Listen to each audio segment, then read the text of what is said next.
في غليان، وربما أيضا ربما من يدري حتى الرئيس يضطر إلى اتخاذ قرارات أخرى، لأن هنالك أشياء تعتمل الآن في الجزائر ونقاشات هنا وهناك هي لا تطفو فوق السطح، ولكن الذين لهم علم بخبايا الأمور ربما لن نصل إلى الانتخابات، ربما تؤجل، ربما يحدث حدث سياسي، ومن العيب لرجل سياسي أن يتخذ موقف قبل الوقت المناسب المحدد.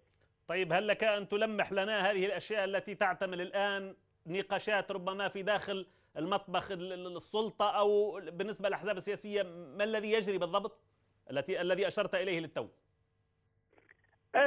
ليس كل ما يعرف يقال كما وأنا بالطبع أي رجل إعلامي يريد أن يحصل على سبق، ولكن الشيء الذي يعتمل أن الأمور لم تحسم بعد، ربما تتأجل الانتخابات لأن هنالك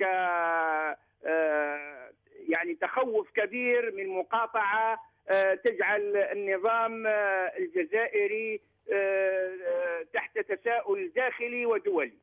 طيب شيخ علي بالحاج، نريد أن نعرف عمليات المتكررة لاعتقالك.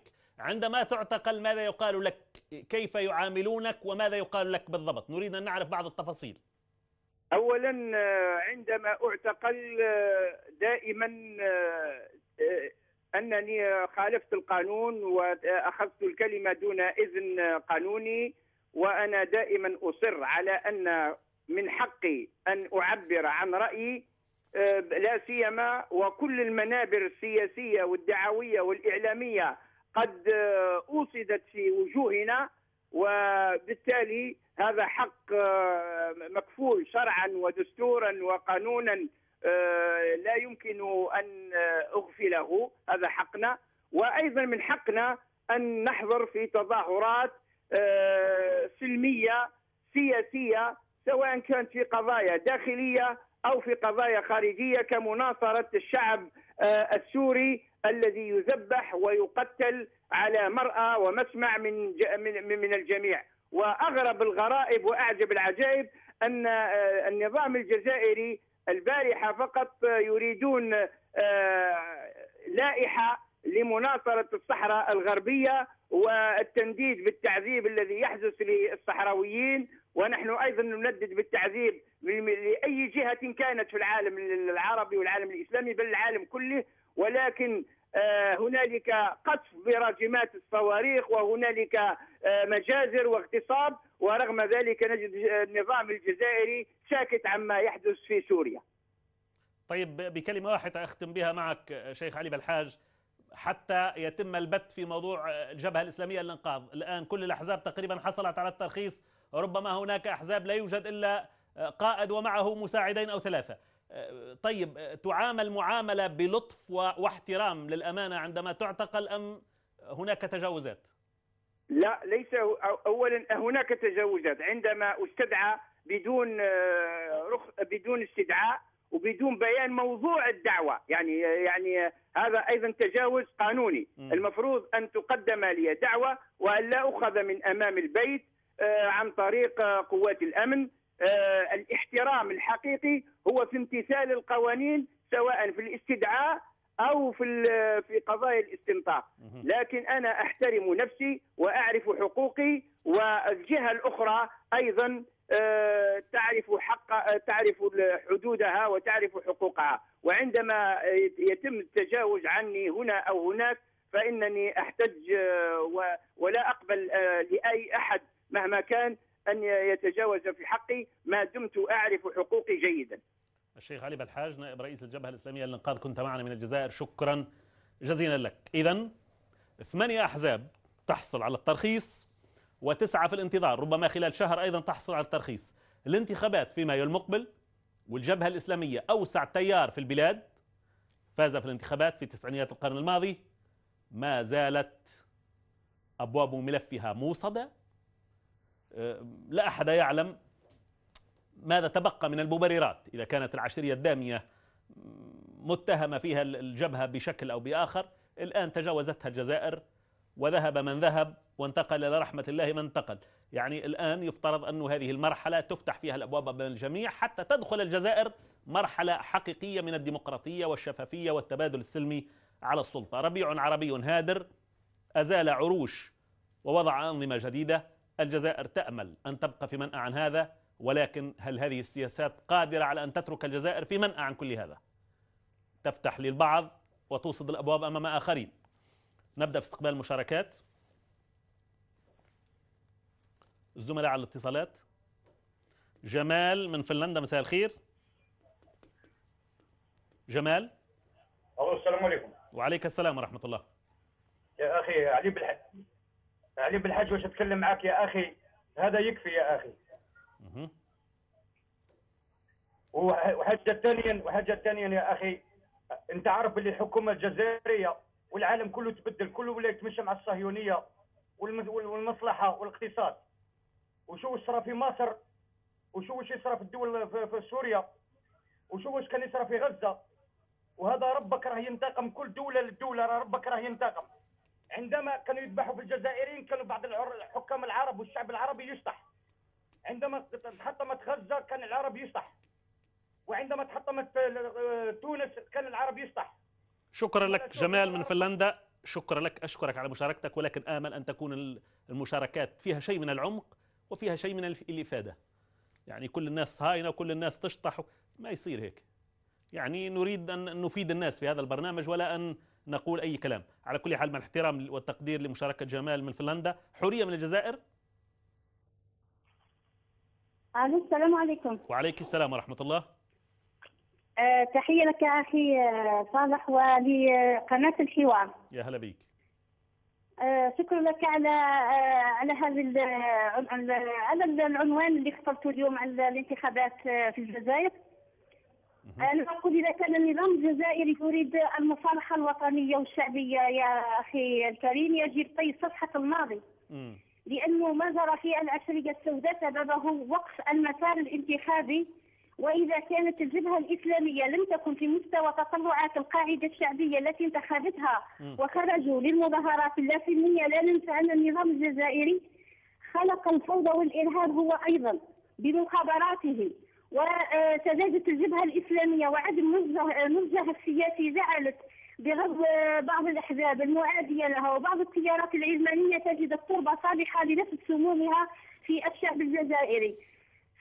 طيب الآن حورية، الآن نحن في 2012. الآن تجاوزتم العشرية الدامية والحكومة تقريبا أقفلت ملف تلك المرحلة. لماذا لا يفتح الباب أمام الجبهة الإسلامية للإنقاذ يعني على غرار باقي الأحزاب؟ الآن هناك أحزاب بسيطة وصغيرة منحت الترخيص. يعني يفترض في الحياة السياسية الراشدة والناضجة الأحزاب ذات الثقل هي أولى بالترخيص من الأحزاب الصغيرة.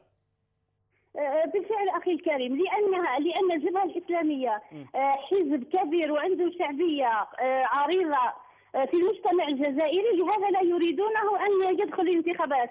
فالأحزاب الصغيرة المجهرية يريدونها ديكور فقط للعرس الانتخابي الديمقراطي كما يقولون أخي الكريم.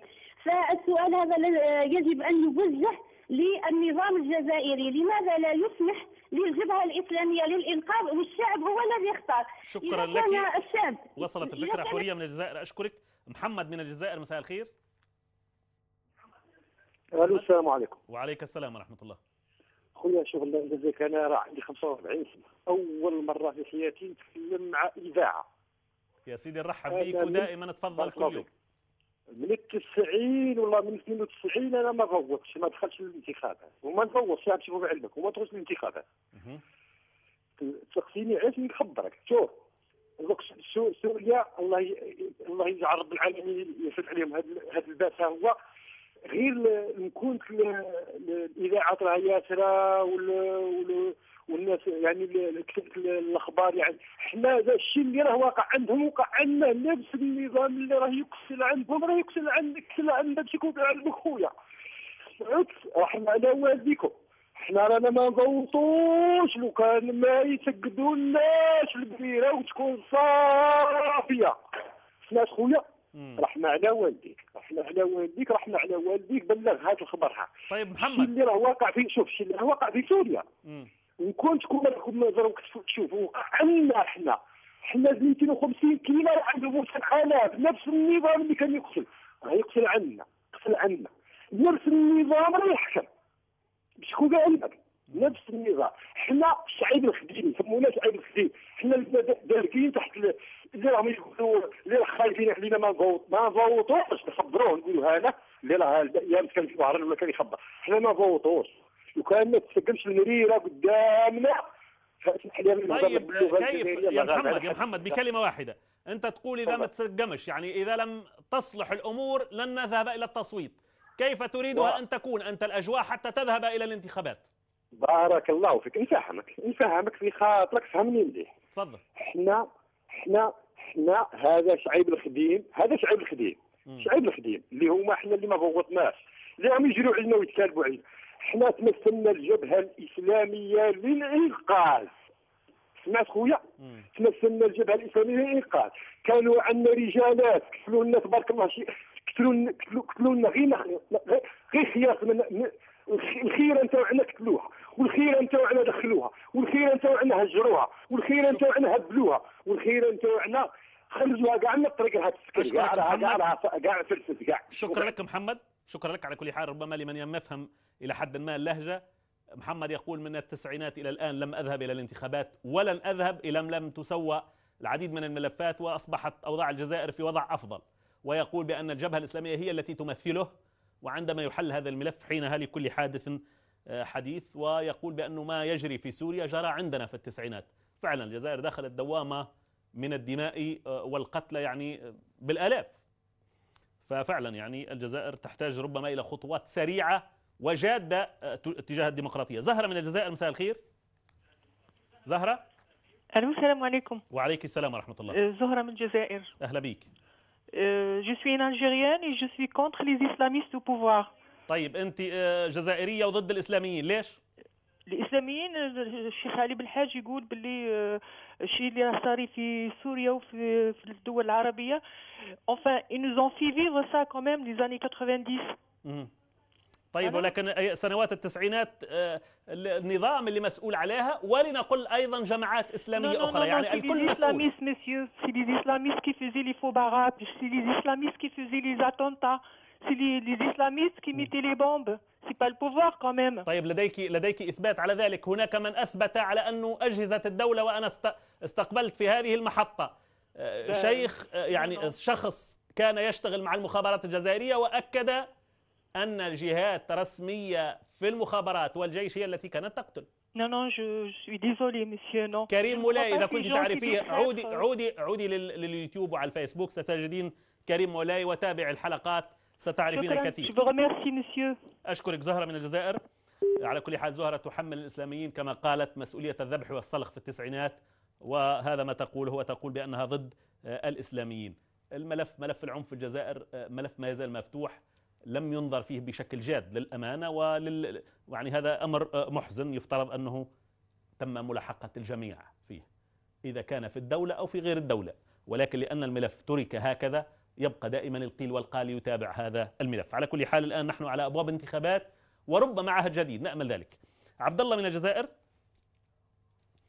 عبد الله من السعودية، مساء الخير. السلام عليكم. وعليك السلام ورحمة الله. كيف حالك يا أخوي صالح؟ يا هلا بيك. معك عبد الله التميمي، طال عمرك من السعودية. أهلا وسهلا. طال عمرك، أول شيء أنا ودي أنك أنا أهنيك على البرنامج هذا. تسلم. أهنيك أول شيء أن ودنا برنامج يلامس طموحات السعوديين بعد. ثاني شيء أنت تتكلم عن النظام الجزائري، أنا أقول لك أن الكتاب باين من العنوان، عندما يرى أي مراقب تصرفات الجزائر مع الأنظمة اللي بادت واللي في طريقها للزوال، يعرف أنه نظام دكتاتوري وجه لنظام بشار، يعني ما يختلف. وأنا أنصح الإخوان المناظرة السلمية، لأنه لا يختلف عن نظام بشار هو. يعني أنت لا ترى فرق بين النظام الجزائري والنظام السوري؟ نعم لا أرى فرق، والفرق ربما قليل، وهو يريد يعني اشياء شكليه تؤدي يعني احزاب وما احزاب، وفي النهايه يفوز نفسهم هم يعني. طيب لو اراد هذا النظام ان يغير هذا الانطباع الذي لديك وربما لدى اخرين، ماذا عليه ان يفعل؟ عليه ان يفتح المجال للاسلام وغير الاسلامي للجميع، يفتح المجال للجميع، ونظام مساواة واعتقالات تعسفية وزج في السجون. هذا ما أي نظام ديمقراطي يتبنى الحاجات هذه، هذا غير صحيح. ثاني شيء طال عمرك، يعني الإسلامي وش فيه الإسلام؟ يعني أنا أتفكر، يعني الواحد يستغرب، احنا مجتمعات مسلمة، يعني عندما تحارب الإسلام يعني من تبي يحكم غير الإسلاميين؟ يعني إلا مسلمين، يعني من تبي يجينا؟ شكرا لك عبد الله من السعودية. الدكتور جلال من السويد، مساء الخير. عمار أيضا من الجزائر. خيلاني من الجزائر. الو، تفضل يا خيلاني. ايوه، اهلا وسهلا بك. السلام عليكم. وعليك السلام ورحمه الله. السلام عليكم.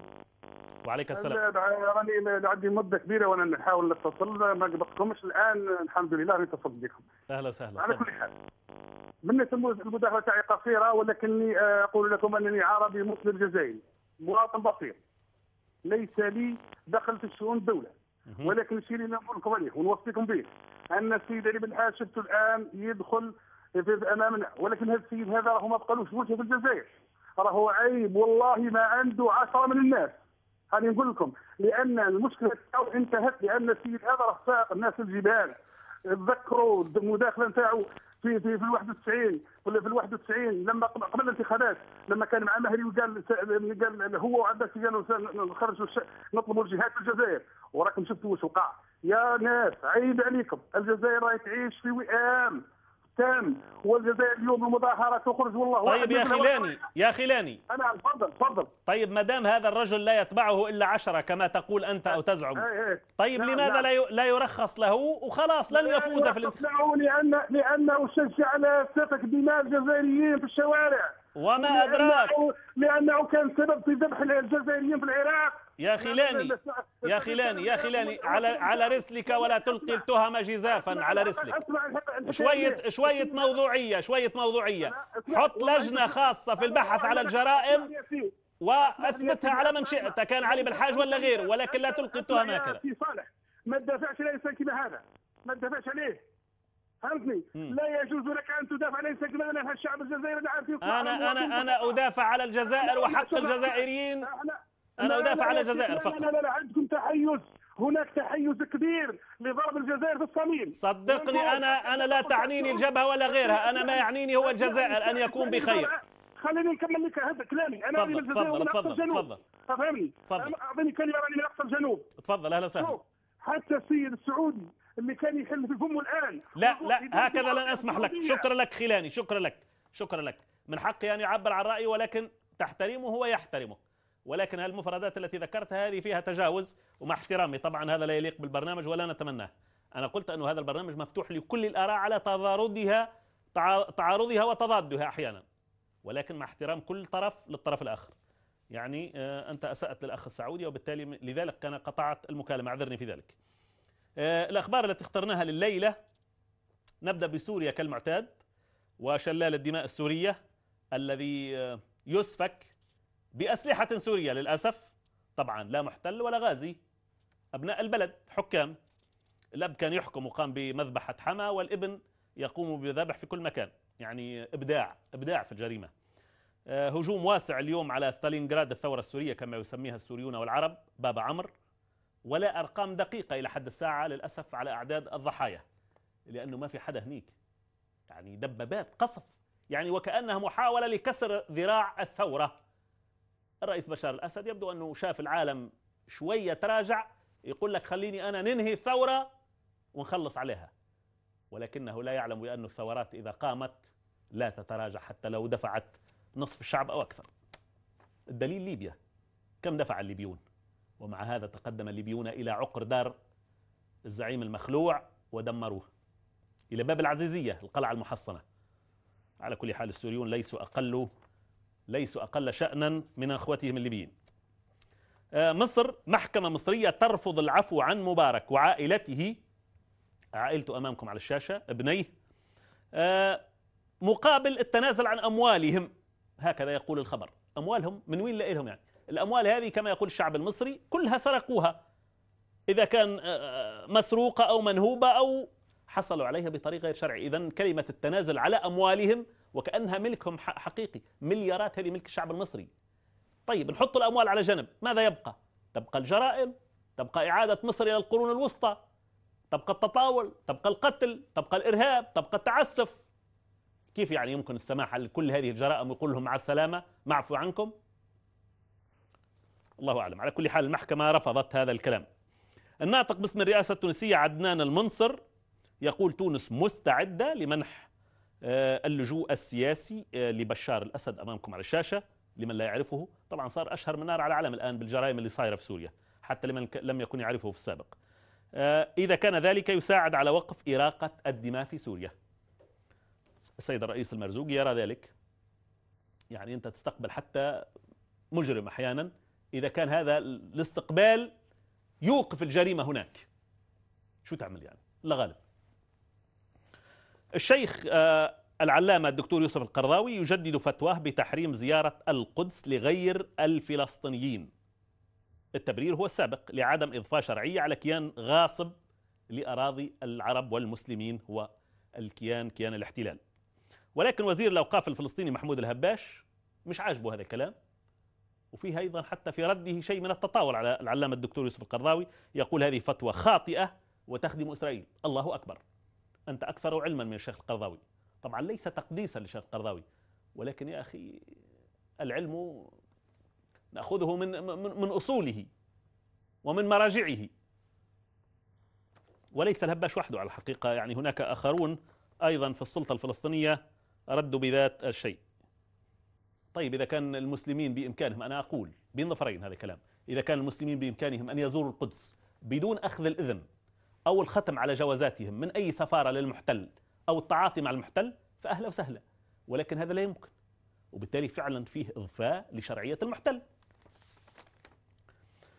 آخر خبر في الإمارات، قائد شرطة دبي الفريق ضاحي خلفان يقول ثلاثي أمريكا إيران الإخوان المسلمين. الآن صار يضيف، يعني كان مسلط الضوء أكثر على الإخوان، الآن صار يضيف لهم في الأمريكان حتى شوية ربما يوسع الدائرة. أمريكا إيران الإخوان المسلمين، هذا الثلاثي يقول يشكل تهديد على أمن الخليج.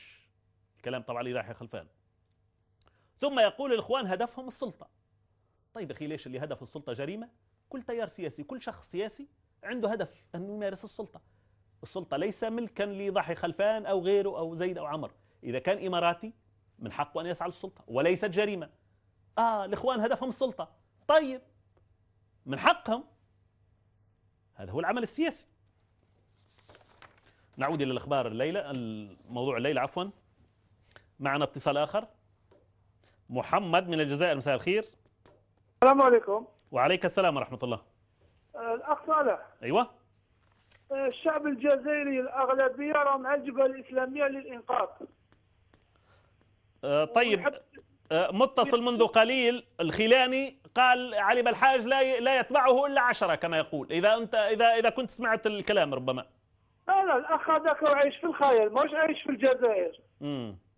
الشيخ علي بالحاج يتكلم كل جمعة في مساجد القبة، والدليل الشعب الجزائري يحب الجبهة. خرجت مسيرة كبيرة الجمعة اللي فاتت في حي القبة، وحرب غزة خرجت مسيرة كبيرة للجبهة الإسلامية للإنقاذ من حي القبة.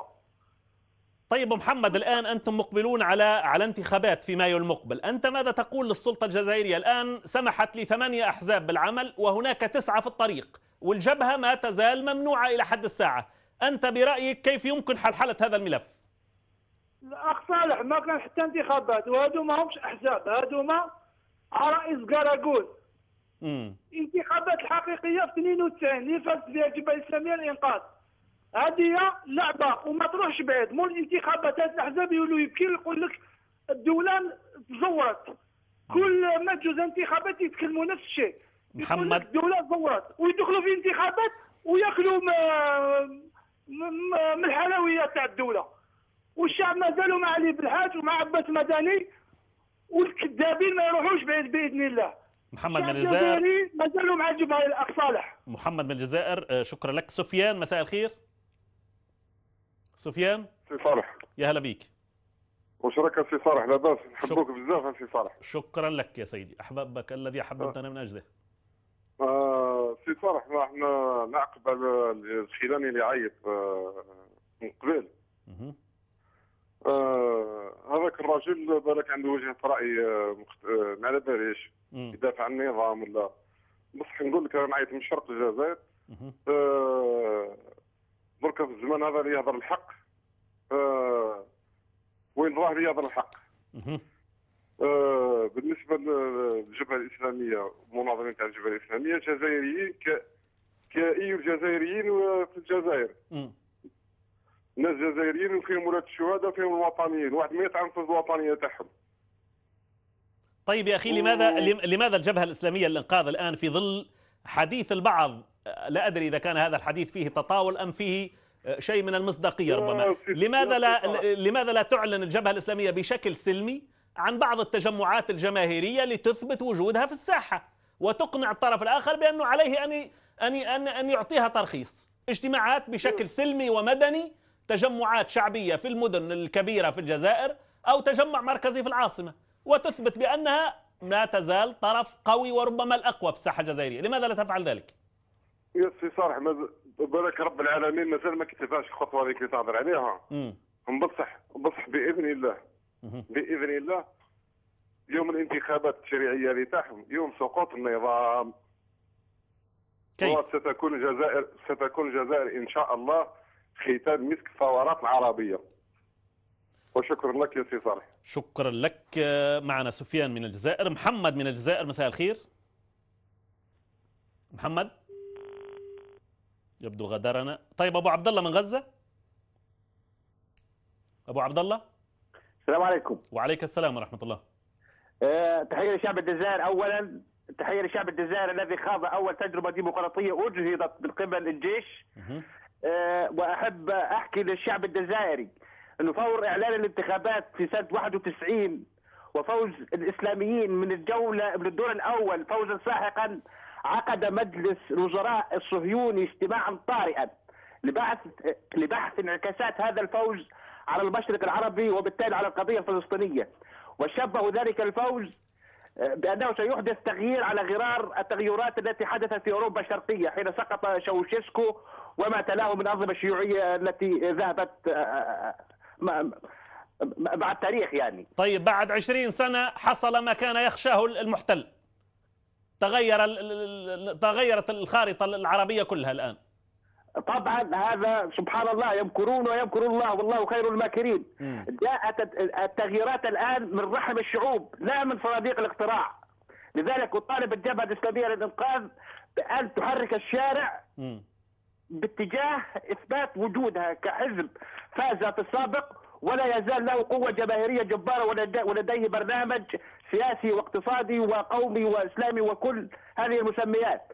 اما الحركات للأسف أبو عبد الله الانقطاع من عندك، إذا أردت أن تكمل الفكرة فمرحبا بك. أبو عدي من السعودية. أبو عدي. ألو، السلام عليكم. وعليك السلام ورحمة الله. حياك الله. تفضل. ألو. أهلا وسهلا. السلام عليكم. وعليك السلام. حياك الله، كيف حالك؟ يا هلا بيك. بالنسبة للجزائريين أدعوهم أن يتقوا الله في بلدهم وأن يحافظوا على بلدهم ولا يتبعوا شيوخ الفتنة والضلال. وأنت ذكرت القائد خلفان قائد شرطة الإمارات وانتقدته ولي الحق أن أرد كخليجي. الإخوان المسلمين وبقيادة الشيخ القرضاوي الذي خان الله ورسوله. لا شكرا لك أبو عدي من السعودية. أشكرك. يعني أنا لم أقل في ضحية خلفان إلا أني تحدثت عن الشيخ القرضاوي بشيء من الإجلال، لأنه هذا أحد عمالقة هذه الأمة، ولكن أنك تجي تتطاول عليه وتقول من حقي أن أرد، طبعا لا أسمح لك، لأنه هذا تطاول وفيه مساس بسمعة شيخنا الفاضل. تاج من فرنسا، مساء الخير. الو، اهلا وسهلا. هلا، السلام عليكم. وعليك السلام ورحمه الله. راني اون ديريكت. نعم تفضل. السلام عليكم اخ صالح. انا جزائري، نتكلم معك من فرنسا. اهلا وسهلا. في موضوع الانتخابات في الجزائر. يا اخي انا مواطن، ما عندي الدوله، ما نكذبش عليك، ما دارت لي والو، انا خدام هنايا الحمد لله. ولكن نحكي الصراحه، اي واحد يجي ما غادي يدير والو، سواء هذا علي بالحاج ولا واحد اخر ولا العرب، احنا كيف الحكام كيف. لماذا انت محبط وفاقد الامل في اي شخص؟ لماذا؟ ليش؟ يعني يا اخي صالح سي باغاي، رانا نشوفوا هنا في الدول اللي دارت الثوره واش تبدل. لا يا تاج، ننصحك انا. نعم. نصيحه لله يا اخي. نعم. انت كم قضيت من السنوات حتى تصل الى هذه المرتبه اللي انت فيها الان؟ كم سنه؟ 25 سنه. 25 سنه. الامور لا تولد في ثانيه. يعني انت الثورات الان عندها شهور، تريد ان تحكم عليها الان. هذا حكم تعسفي يسمى، حكم ظالم. نعم بصح اسمح لي يا اخي، رانا شفنا باللي ولاو يعني مشاريع، رانا نشوفوا زادت المشاكل اكثر واكثر. انا انصحك طالع. نعم. اقرا شوي على الثوره الفرنسيه، ستعرف ماذا اقصد. الامور تحتاج، هذه مثل بركان يفور، ثم هناك ارتدادات. نعم. وهناك كذا ثم يستقر. يعني عفوا لا ديمقراطيه، عفوا ماشي كيف. طيب دعنا في الجزائر الان. دعنا في الجزائر. انتم على موعد مع الانتخابات هذه كيف تنظر اليها انت كمواطن جزائري؟ انا ننظر يعني تبان لي ما كانش سي با فغي، ما كانش يعني نزيهه كما يقولوا. يعني لن تكون شفافه. نعم. انت مع انه يسمح للجبهه الاسلاميه للانقاذ ان تشارك مع الاخرين ام لا؟ لا. لماذا؟ يعني الايام اللي فاتت سوداء كارثه. والاخ هذاك اللي هدر، يعني كان شيخ هدر قبل، قال باللي داروا سي فغي. يا دي تيموان، ويا مرا ثاني هضرت، يا دي تيموان، يا لو بيس الكار هذاك تاع بالعباس معروف بالمعلمات اللي ذبحوهم. يعني انا وين نسكن حكاوا لي حتى يعني بوليسي ولا جدارمي ولا جندي اذا دار دي تريك سي بور باش ثاني هو الى الدغوا باش بور سا ديفونس كوا. شكرا لك. يعني الشرطي من حقه ان يقتل لانه يدافع عن نفسه، والاطراف الاخرى ليس من حقها ان تدافع عن نفسها. انا اقول ملف العشريه الداميه ملف ما يزال بصراحه فيه العديد من الحيثيات مجهوله. اما ان يعطى للجنه مستقله وفيها حتى جهات دوليه لتبحث فيها، او لا نلقي الاتهامات لا للدوله ولا للجماعات الاسلاميه حتى يبت فيه، لانه كل طرف يلقي المسؤوليه على الطرف الاخر. على كل حال وجهه نظر هذه بين ظفرين. عمار من فرنسا. عمار. السلام عليكم استاذ صالح، تحيه لك. يا هلا بك. مرحبتين، تحيه لك وللشيخ ابو عبد الفتاح. اولا اريد ان ارد على الاخوه الذين تحدثوا من الجزائر ومن فرنسا. عليهم ان يسمعوا الى كريم مولاي والى الكولونيل السمراوي والى رئيس الوزراء الجزائري السابق عبد الحميد الابراهيمي والى العربي زيتون. عليهم ان لا يستمعوا فقط الى الاعلام الجزائري الذي يقول يدوسهم في الظلام. عليهم ان يرجعوا الى المناضلين. الكولونيل السمراوي كان نائب رئيس من الدوله في الجزائر في التسعينات، كان معهم في عندما قاموا بالانقلاب قبل ان تقوم الجبهه، حتى قبل ان تقوم الجبهه الاسلاميه. عليهم ان يعودوا الى الانترنت وسيعرفون كل شيء. اما بالنسبه لما يحدث الان في الجزائر، اتمنى ان يستيقظ الشعب الجزائري، لان هذا النظام الذي ما زال يضع العصا في العجله بالنسبه للمغرب العربي. انا سمعت الان الشيخ علي بالحاج قال بان يدعمون الانفصاليين في المغرب. الدكتور منصف المرزوقي يبذل جهده والحكومه التونسيه تبذل جهد كبير من اجل توحيد المغرب العربي، وهم يضعون العصا في العجله وينسون الشعب السوري والليبي الذي طحنه القذافي والاسد، ويدعمون الانفصاليين المحتجزين في تندوف. وتحيه لك يا استاذ صالح. شكرا لك. عمار من فرنسا. ابو مصعب من الجزائر. ابو مصعب. منصور، مساء الخير. منصور من الجزائر. طيب للأسف إذا شاء أن يعيد الاتصال فمرحبا بهما. عبد الودود من المغرب، مساء الخير. مساء النور أخي صالح. أريد فقط أن أعقب على متصل الجزائري الذي يتمنى أن تكون الثورة في الجزائر هي مسك ختام الثورة العربية. في نظري أنا أقول له بأن مسك ختام الثورات هي اللي غادي تكون إن شاء الله في بلاد الحرمين، ما يسمى التي يحتلها آل سعود، سوف تكون مسك ختام. لأن لأن الثورة في هذه البلاد لأنها تؤثر على جميع الدول العربية الإسلامية، لأن السعود يعني يسيطرون بمفهومهم وبتبعية من أمريكا، يعني جميع الدول العربية والإسلامية يدعون أنهم حاملين لواء الإسلام، وهذا كذب. طيب دعنا في موضوع الليلة، في موضوع الليلة يعني الجزائر يعني رغم أننا كمغاربة يعني حدث لنا ضرر يعني بخص في. طيب هل أنت مع السماح للجبهة الإسلامية لتشارك في الانتخابات؟ هذا حقها، لأن لو الكل يعرف يعني في حدود 92 يعني حين كانت انتخابات حرة ونزيهة، أول فصيل إسلامي في الدول العربية كان هو جبهة الإنقاذ. طيب الآن الذين يرفضون، عبد الودود يبدو أنك سمعت إلى الحلقة منذ بدايتها، يعني هناك الذين يرفضون السماح للجبهة يقولون بأنها كما يقولون هم متورطة في الإرهاب، في العشرية الدامية.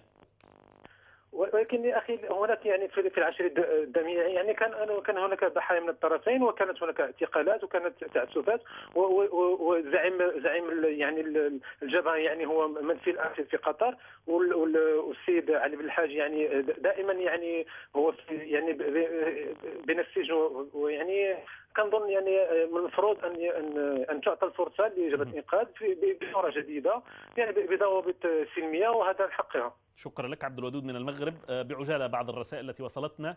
عبد الله من جيزان يقول النظام الان في تونس ردا على حلقتنا البارحه غير مستقر، لان هناك باقيه من ازلام بن علي تعمل في الخفاء وفي العلن، وهذا يقول يشكل خطر على الثورة. لابد من التوانسة أن يوحدوا جهودهم وأيديهم، والشعب السعودي غير راضي على استضافة بن علي على أراضيه.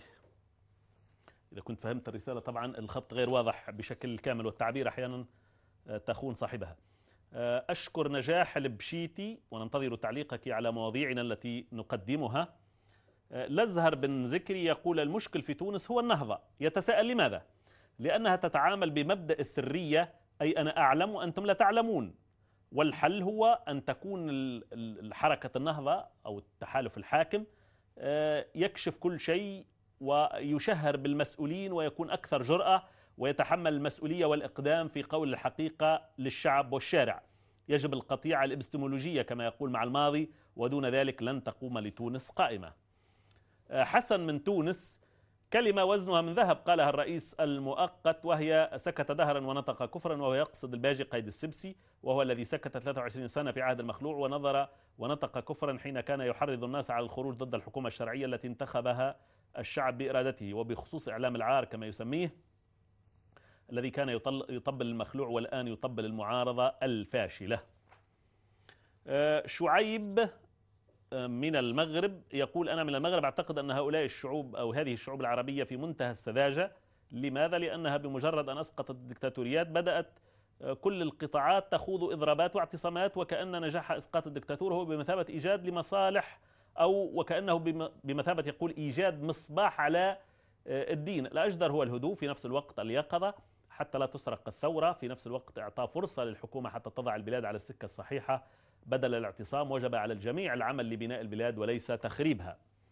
عبد المطلب بوسعادة: أظن أنك تعتقد أن السيد شكري بالعيد رئيس حزب الوطد المنهزم في الانتخابات يضعها بين ظفرين عضو في المجلس التأسيسي. هذه قائمة اسمية للنواب بالمجلس التأسيسي ولا يوجد بها عضو اسمه شكري بالعيد، والكلام لعبد المطلب.